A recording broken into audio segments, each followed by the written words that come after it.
parce qu'il y a quand même des mots inspirés. Alors, nous sommes en train de continuer avec notre partage sur la divinité de Yahushua que nous sommes en train de partager depuis un moment. L'autre fois, nous avons expliqué que l'Ancien Testament ou encore le Tanakh enseigne qu'il n'y a qu'un seul Elohim, et également le Nouveau Testament enseigne aussi qu'il n'y a qu'un seul Elohim. Et nous avons dit maintenant qu'il y a de couacs, de séparation en ce qui concerne l'explication de la nature de Elohim quant aux Écritures. C'est pourquoi nous avons dit qu'aujourd'hui, nous allons aborder la nature de Elohim, qui est réellement Elohim selon les Écritures, pour essayer un peu d'y répondre à tant d'autres questions et de lever plusieurs équivoques qui existent dans le milieu des églises. Alors j'aimerais que nous puissions lire deux passages de la Bible. Premièrement, nous sommes d'abord dans Jean, Yohanan, chapitre 4e, le verset 24e.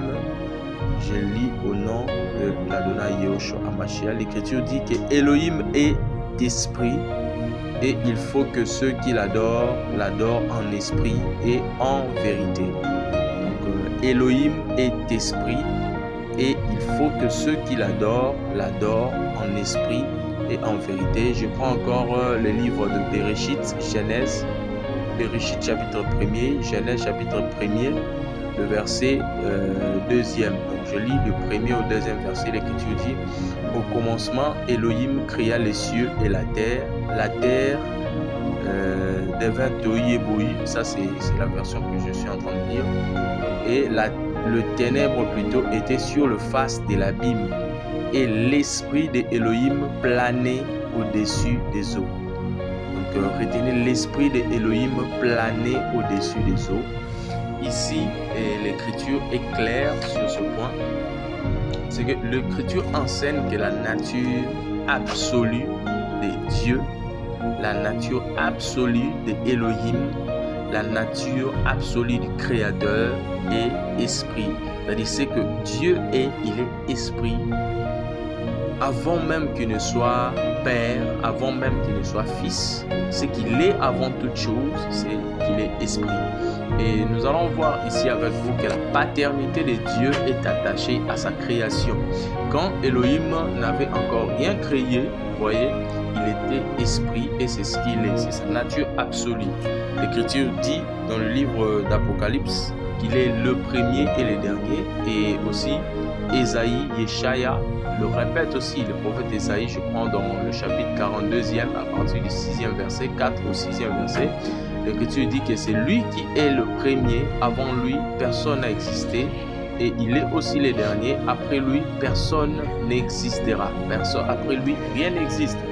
C'est-à-dire toute chose a commencé de par lui-même. Le Saint-Esprit a créé toutes choses, vous voyez. Donc l'Écriture dit que l'esprit de Elohim planait au-dessus des eaux. Ici, c'était au temps de la création du monde invisible. Parce qu'il faut retenir que dans la création, il y a la création du monde invisible et puis il y a la création du monde visible. Pour cela, je vous invite d'aller lire le chapitre 1er Colossiens. 1er Colossiens chapitre 1er, voilà le verset 16e. Colossiens chapitre 1, verset 16e, l'Écriture dit que toute chose a été créée par Yahushua HaMashiach, que ce soit les visibles, que ce soit les invisibles, toute chose a été créée par lui et pour lui. Et le livre de Genèse nous enseigne que celui qui crée toute chose, c'est le Saint-Esprit, parce que c'est la nature absolue de Dieu, c'est qu'il est réellement. Donc avant même qu'il ne crée quoi que ce soit, avant même qu'il ne soit manifesté à aucune autre créature, Elohim est d'abord esprit, et c'est ce que nous devons retenir au milieu de l'Église, à la lumière des Écritures. Et maintenant, quand l'Esprit dit, quand la parole dit que Elohim est esprit, qu'est-ce que cela veut dire? Parce que le mot esprit, il faut retenir premièrement que par ses origines hébraïques, vous savez que la Bible a été rédigée en hébreu l'ancienne alliance, les Tanakh. En araméen aussi, certaines écritures de Daniel et de Néhémie et d'Esdras, aussi de Esther également, il y a des écritures en araméen. Et le Nouveau Testament, la Nouvelle Alliance, a été rédigé en hébreu et aussi en grec, parce que l'apôtre Jean, par exemple, et l'apôtre Matthieu étaient des Juifs. Ils parlaient l'hébreu, mais l'apôtre Paul connaissait les Grecs et c'est lui qui enseignait aux nations. Donc il y a des textes en grec, il y a des textes en hébreu. Et en hébreu, l'esprit, c'est Ruach. Ruach, c'est l'esprit. Le mot utilisé dans Genèse, c'est le Ruach, pour dire esprit de l'hébreu. Et Ruach qui signifie le vent, ça signifie aussi les souffles. Même, c'est le même mot qui fut utilisé lorsqu'on dit que Elohim souffla de narines de l'homme un souffle et l'homme était devenu une âme vivante. Le souffle que Dieu a soufflé là, c'est aussi le Ruach en hébreu. Pour dire que quand quelqu'un parle du Ruach, et cela ne fait pas directement allusion au Saint-Esprit, non. Parce que le mot Ruach a plusieurs significations en hébreu. Ruach signifie aussi, bien sûr, ça signifie aussi le Saint-Esprit, l'Esprit de Dieu. Et ça signifie aussi le vent, ça signifie aussi les souffles, ça signifie aussi la vie, ça signifie aussi la couleur, ça signifie la colère plutôt, ça signifie aussi la région du ciel et ça signifie aussi l'esprit d'un être rationnel. Et en grec, le mot esprit, c'est dit pneuma, qui signifie le courant d'air, ou soit les souffles également, comme en hébreu. Ça signifie de rafale, ça signifie l'esprit, ça signifie l'âme aussi en même temps. Et ça signifie aussi des anges.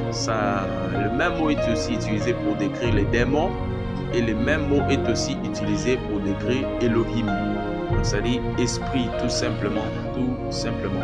Alors, tous ces passages ou toutes ces explications recourant à des différentes étymologies des mots. Vous savez que la Bible n'a pas été rédigée en français, encore moins en lingala. C'est juste pour revenir dans l'authenticité et donner une large explication par rapport à cela. Mais au fait, le point fondamental de toutes ces explications, c'est que les Écritures veulent simplement nous faire voir que, en tant qu'esprit, Elohim n'a ni chair, ni sang, il n'a ni os, il n'a ni corps physique. Vous voyez? Nous prenons par exemple le livre de Luc, chapitre 24, le verset 39e,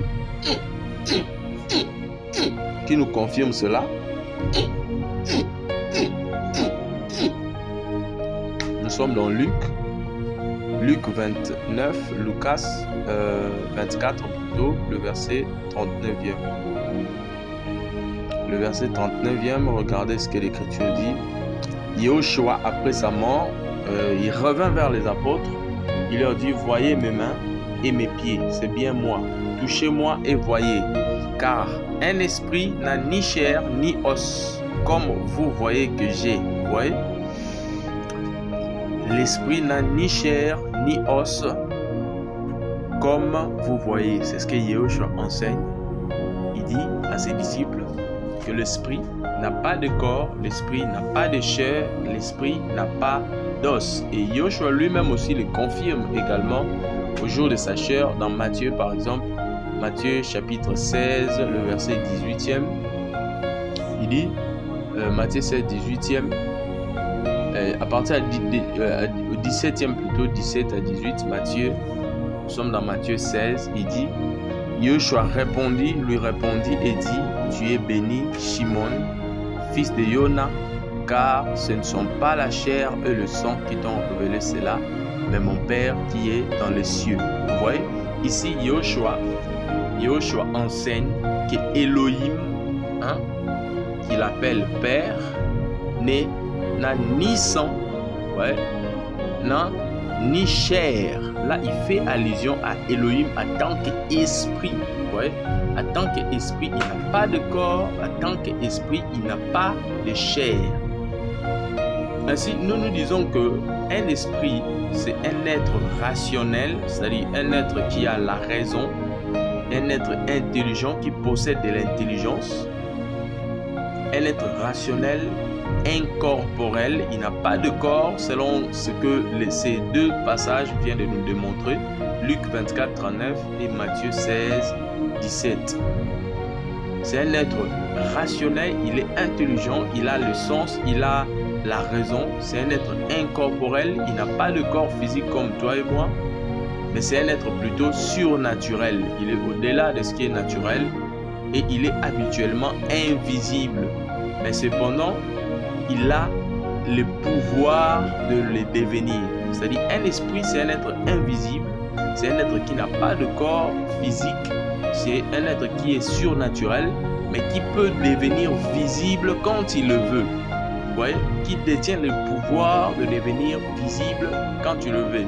Je prends par exemple Hébreux, chapitre 1er, le verset 14e. Là-bas, l'Écriture enseigne que les anges sont des esprits au service d'Élohim que lui envoie pour exercer un service en faveur de ceux qui doivent hériter les salis. C'est-à-dire, par exemple, pour les élus de Dieu. Et Dieu envoie souvent ses anges pour intervenir dans leur vie selon sa volonté. Nous pouvons par exemple le voir avec Daniel quand il était jeté dans la fosse au lion, quand Shadrach, Meshach, Abednego également étaient jetés dans le feu. Il voyait quelqu'un qui était semblable à un fils de Dieu, selon eux, selon ce que Nebuchadnezzar voyait. Il y a plusieurs exemples. Par exemple, si vous prenez dans Daniel 29, et Daniel 9 plutôt, le verset 21, l'Écriture dit que Daniel priait, il jeûnait, il confessait ses péchés et les péchés de son peuple d'Israël. C'est à ce moment-là que Gabriel, qui est un ange, qui est un être surnaturel, qui est un être invisible, mais Daniel le voit comme un homme, vous voyez, ange, mais il s'est fait homme. Ange, mais qui a pris la forme d'un homme pour être visible à Daniel.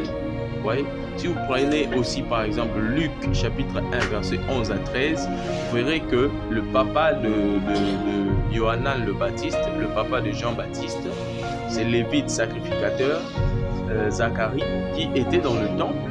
Mais l'ange Gabriel est venu vers lui pour lui passer le message. Il est venu vers lui sous une forme manifeste, sous une forme physique, sous une forme semblable aux êtres humains.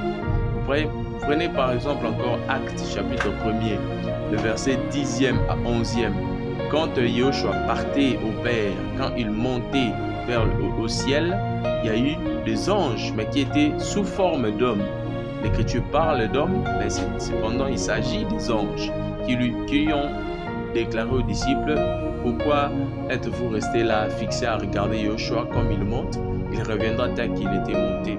Donc on voit que les esprits sont invisibles, mais cependant ils ont le pouvoir de devenir visibles à volonté, c'est-à-dire quand il le veut, quand il faudra exécuter une mission, quand il faudra faire quelque chose, il détient le pouvoir d'être manifeste. Contrairement aux hommes, l'Écriture dit que Elohim nous a abaissés par rapport aux anges. Vous voyez, les anges ne sont pas omniprésents, mais ils ont la capacité de se déplacer avec une vitesse exceptionnelle, de prendre des formes humaines. C'est comme ça que Elohim les a créés. Vous voyez, mais cependant nous savons que Elohim, en tant qu'esprit, il n'a pas de corps, il n'a pas de chair, il est immanent, il est très grand, il est transcendant. Vous voyez, c'est pour cela que l'Écriture dit même que personne n'a jamais vu Dieu. Nous allons arriver là-bas. Et c'est en tant qu'esprit que l'Écriture dit de lui qu'il est invisible. Vous voyez, parce qu'avant que Dieu ne crée, qui était là et sous quelle forme Dieu était? Et l'Écriture nous enseigne qu'il est esprit. Vous voyez, esprit est invisible au-delà de notre attendement. Et c'est ce que dit l'Écriture. Et nous allons voir maintenant comment les hommes ont pu connaître celui qui est invisible, celui qui a créé toutes choses. Parce que même devant les anges ont connu Dieu sous une forme manifeste, sous une forme semblable à eux. C'est comme cela que Elohim se révèle. Et je crois que prochainement maintenant, nous allons aborder les manifestations, ou soit nous allons parler de Elohim invisible en tant qu'esprit. Qu'est-ce que cela signifie? Donc, que l'Adonai Yehoshua Hamashiach vous bénisse abondamment. Nous revoyons, je crois, pour la prochaine session. Donc, que Dieu vous bénisse abondamment.